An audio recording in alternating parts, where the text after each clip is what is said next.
Y'all know what's going on. It's time for another episode of Doing Time with Joe. I'm your host, Joe Bacon. Welcome to the show, y'all. The federal supermax is a different kind of silence. It's not just the absence of sound. It's the absence of hope. Silas spent his days in that silence, the king in the kingdom of one ruling over an empire of regret. He didn't rage. He didn't weep. He just endured. He read, he wrote, he walked the small circle of his cell. He was a man who was serving a sentence not just for his crimes, but for his own and fatal naivete. He had believed in a code that the world had long ago forgotten, and that belief had been his downfall. He thought about Nico every day, not with anger anymore. The anger had burned itself out, leaving only a cold gray ash. He thought about him with a kind of profound and heartbreaking pity. He saw him not as a traitor, but as a victim of a new and more ruthless era of the streets. A boy who had been taught the old rules, but who had been forced to play by the new ones. On the outside, Nico was living a different kind of sentence. He had a new name, a new life, a new business, and he had everything he had ever dreamed of. Money, success, freedom. But it was a hollow freedom. A life lived in the shadow of a constant gnawing fear. He trusted no one. He let no one get close. His relationships were transactional. His friendships were shallow. He was an island surrounded by a sea of his own making. He had betrayed the only real family he had ever known. And in doing so, he had sentenced himself to a lifetime of loneliness. He had nightmares. He would see Silas's face in the courtroom, the look of profound and silent heartbreak. He would wake up in a cold sweat, the ghost of his own betrayal, a constant and suffocating presence. He had chosen survival, but he was starting to realize that some forms of survival are just a slower way to die. The final betrayal had not just destroyed his father, it had destroyed him too. He was just a ghost haunting a life that was no longer his own. Years passed. Silas grew old in his cell, a quiet and dignified old man. He became a kind of legend in the supermax, a living testament to a bygone era, the old code. He never spoke of Nico, never spoke of the betrayal. He just carried his story with a quiet and unshakable grace. Nico on the outside grew rich, but the fear never left him.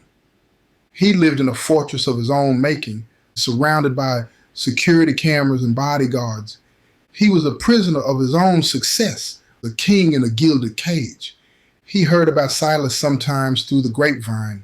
He heard he was a changed man, a man of peace, and every story was another twist of the knife in his own gut. He had destroyed a good man, a man who had loved him like a son, all for a life that felt more like a prison than the one Silas was living in. And this story, it's a hard one because it shows you that the rules of the game are always changing, and that the one thing you can count on is that the house always wins. Silas had played by the old rules, and he had lost. Nico had played by the new rules, and he had won in a way. But what kind of victory is it? To be free in a world where you can never trust anyone, where you are haunted by the ghost of your own betrayal? It's a question that gets to the very heart of the game itself. What is the point of winning if in the process you lose your own soul?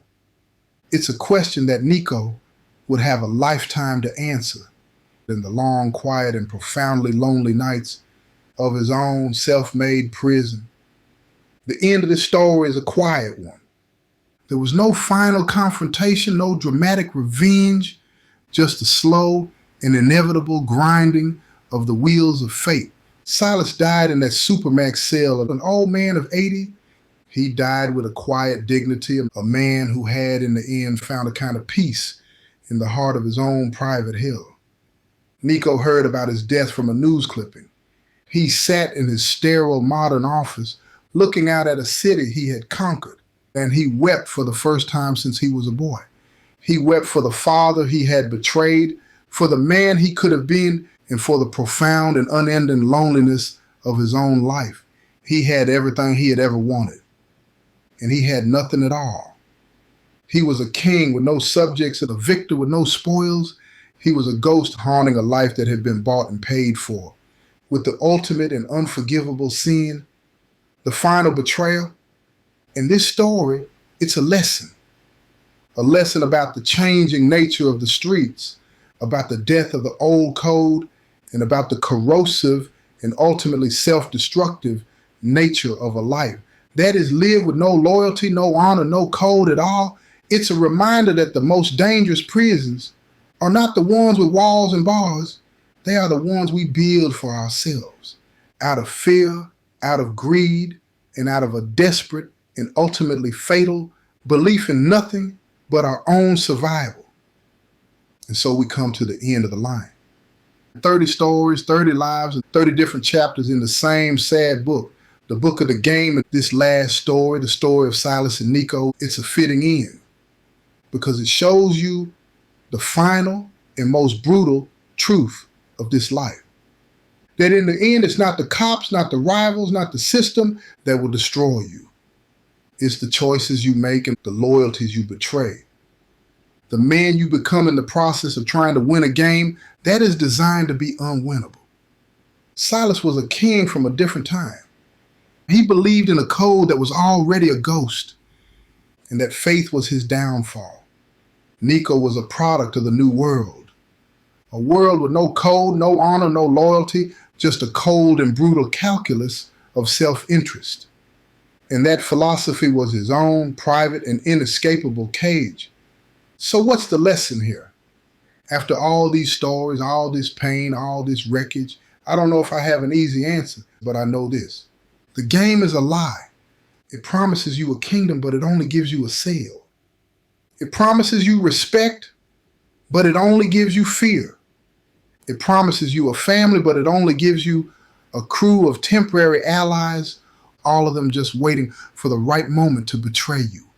The only way to win is to refuse to play, to choose a different path, a harder path, and a path of honesty, of integrity, of a quiet and hard-won dignity. It's not a path that will make you a king, but it might, if you're lucky, make you a man.